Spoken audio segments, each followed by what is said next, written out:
Mystery. At all times, it lingers around us, whispering in the depths of understanding, calling us to lean in further, to explore more, to ask the big questions. Faith and fact, certainty and the unknown. Can they dance with one another to not be at odds? Revealing the divine mystery at work in creation and embedded in all of existence. Unfolding that which is not seen, but always has been. I wonder. Well, I remember the summer before my sophomore year of high school, and I had been a pretty good student up to that point, like getting all A's, I'd also been a pretty good Christian, like always going to church and doing all of the things. And as I was going into my sophomore year, there was this one class I saw on my schedule that made me kind of nervous, and that class was biology. Anybody in biology class right now? A few? Okay, y'all are like, we took that in 8th grade. Yeah, I know. Back then, it was different back then. It was a long time ago when your boy was in school. But I was nervous about it because they were going to be teaching us evolution. So I actually remember asking my youth pastor at the time, like, what do I do? What do I do when it comes down to this topic of evolution? Because I believe in God, and according to the biblical account, right, I'm looking at Genesis 1 and how God created the heavens and the earth. And if you keep reading, he apparently did it all in 6 days. And I'm like, won't he do it? Won't he will? And I believed that he could and that he did. But I also knew that they were going to be teaching me about evolution and the age of the universe and the age of the earth. And I asked my youth pastor, like, what am I supposed to do? Because I don't want to lie on the test and go against my belief, but I also don't want to fail the test. So, like, what am I supposed to do? I wanted to stand up for what I believed in. I didn't want to just be there like, oh, the earth is 4.543 billion years old and not believe it in my heart. And I'll never forget this.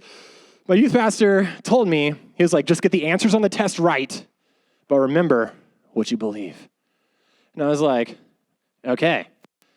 Very confused. And that right there was the moment I can remember where this tension between faith and science began for me. Because that statement told me that faith and science cannot coexist. That there's this over there and you got to appease the secular world in your public school, but over here in church and in the Bible, you know the truth. Okay? And so just get through it, get A's, get out of high school, and forget it. That's kind of the vibe that I was getting from his response to me. So now I look around the room, I see a bunch of intelligent people. Y'all are all very smart people. Pat yourself on the back. It's all good. You'd be like, I'm a genius. Yeah, that's you. By nature, you're curious people. You're also living in the most informed generation to ever exist, which, fun, right? Could be a blessing and a curse. And you, just like most people, want answers, right? Like, we seek answers. We want to know why things work and how things work. We're curious. And we know, probably because we're here, we're at least curious about God, too. And we know we might want to believe in him and live this life for him. But there seems to be evidence all around us that God is wrong. That what he says in his word is wrong. And it doesn't add up and it doesn't make sense according to the evidence that we see maybe in our biology class. And so I wanted to build out an example with us this morning. And it might be kind of long and really nerdy, but hang with me, okay? Here's the example. Archaeologists have a process of determining the age of organic material, things that were alive. They can look at it and see how old it is by using a method called radiocarbon dating. Now, this is not the most accurate sort of method of dating things, but it is pretty accurate up to about 50,000 years because carbon-14, it's this material, or it ages at a fixed rate of about 5,730 years of a half-life. So every 5,730 years, there's about half as much carbon-14 in the dead material. So there was these fossilized bones and feces, which is like, in case I didn't know. Yo, is this the one? Okay. There's these fossilized bones and these tablets that appear to be of human origin found in these caves in Oregon. And they ran this process of carbon dating, and the evidence placed these things at roughly 14,300 years old. And there was an article written about it in the Smithsonian. And they said, yeah, this we can definitively, through scientific processes, say it's pretty close to about 14,000 years old. And you think, well, that's not too bad. We're not talking millions. We're not talking billions. 14,000. Okay, like we can go with that. But let's look at the Bible now, shall we? One of the coolest passages to me is in Luke chapter 3. And whenever you read it, you're like, what? I sometimes read the Bible on audio. You know what I mean? Like I listen to it. And I love hearing the guy read through this part, because especially like on 2 times speed, because it sounds so funny. But what it is the genealogy all the way from Adam, the first person ever to walk the planet, up to Jesus. And I'm not going to read the whole thing, but it starts off in Luke 3, verse 23. Jesus himself, Luke writes, was about 30 years old when he began his ministry. And then it goes into it. He was the son, so it was thought, Joseph, right, who was the son of Heli, the son of Matat, the son of Levi, and I'm not going to read them all because it just goes on. The son of the son of the son of the son of the son of the son of Enosh in verse 38, the son of Seth, the son of Adam, the son of God. And it draws like Jesus all the way back through everyone that had existed to the first created person. What's cool about this is that there are 76 generations. These are corroborated by biblical and extra-biblical historical documents that are proven, and they all match up and add up. Like historically, yes, all those people lived. They all had the son named this. They lived for that long. It all adds up. It makes sense whether you're a Christian or not, this history. From Adam, the first person, to Jesus, listen, 3,974 years, 6 months, and 10 days. So just under 4,000 years from Jesus. So you're talking about beginning of time to Jesus. From Jesus to us, another 2,022 years, right?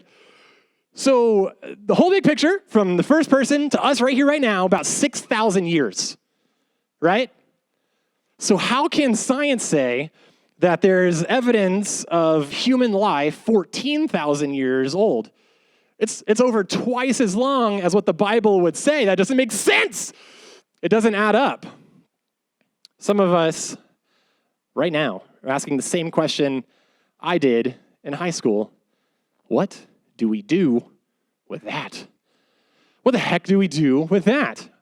Some of us right now are thinking, well, I'm just going to get the answers right on the test and believe what I believe. Others of us are utterly confused. Others of us, it doesn't change a thing. Because science is wrong, right? We're going to settle somewhere in the middle. And we have still one more week left in this series. And for today, we're not going to get into all the answers, but I do encourage you to come back next week because we're going to really cap it off. As we finish this time together, I want to ask a question. Would you take a free trip to Hawaii right now? Would you take a free trip to Hawaii right now? Like, let's just say, hypothetically, you all wanted to go to Hawaii right now. And you would get on that plane, no problem. You're like, yes, I will go to a tropical paradise and leave my parents behind and just go and try to learn how to surf and catch a sea turtle. Sounds awesome. That's just me. Okay, fine. But here's the thing. You don't know all of the scientific details involved with getting a 100,000-pound piece of metal into the sky that reliably with that many people. Like, you don't know how it all works. You don't know all of the details. But the reason we would get on the plane without knowing all of the details is because, listen to this, our faith is not in the explanation. Our faith is in the pilot. That the pilot knows things that we don't know. And we trust the pilot. We don't have to know all of the ins and outs and the technological things that have to work together just right to make it happen. We just know it's going to happen. And we trust it and we believe it. And our faith has got to work like this. There's a passage in Colossians chapter 1, verses 15 through 17. And it reads this: the Son, that's Jesus, is the image of the invisible God, Remember last week we said that he was there at the beginning. Jesus was, and he always wasing, and he is, and he always will be. Right? And he was there, and it says he's the firstborn over all creation. He was there before it all. For in him, that's Jesus, all things were created, things in heaven, things on earth, visible things and invisible ones, whether thrones or powers or rulers or authorities, all things have been created through him and for him. It's all for the glory of Jesus Christ. He's before all things, and in him all things hold together. So everything exists by, through, and for Jesus. He is our pilot, and our plane is this planet. We're on it, and we don't understand how it all works. But our faith isn't in the explanation. Our faith is in the pilot, that he does. We don't know it all, but he does. And we know that for sure. Because Jesus really did what he said he was going to do. Because Jesus believed the Bible, the whole Old Testament, he adhered to it. And if he believed in it and he trusted it and he really was the Son of God, God himself, and if he really died and rose again and then ascended, like, I don't have to know how it all works. I'm going with that guy. I trust that guy, right? Like, I want to go on that journey. And I don't know about you, but it's the best journey you could ever, it's way better than Hawaii, all right? And just like the plane, we can ask the pilot things, and he might explain them to us. He might even give us the owner's manual for the plane. And we might read it and be like, I have no idea what that means. But we can try to learn and grow in our understanding and to define the terms and decode the manual that is made readily available to all of us here. It's called the Bible. The bottom line for this morning is you can trust someone before you know everything. My question is, do you trust God fully? Do you trust him? Or you still have your doubts? You still have your reservations? Are you still waiting to know everything? That was the hang up for me. It was like, I want to put my faith in Jesus, but I can't explain this guy living in a fish thing. I can't explain this whole like global flood thing. So I'm not ready to trust you yet, God. But you can trust someone before you know everything. You don't have to know everything to trust someone. In fact, I would encourage you to trust first and learn along the way. You will grow.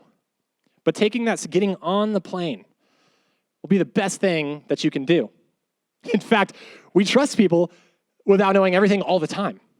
There are like fitness influencers that we'll take an eating plan or a workout regimen from. We don't know how that all works. We just think we're going to get them abs, right?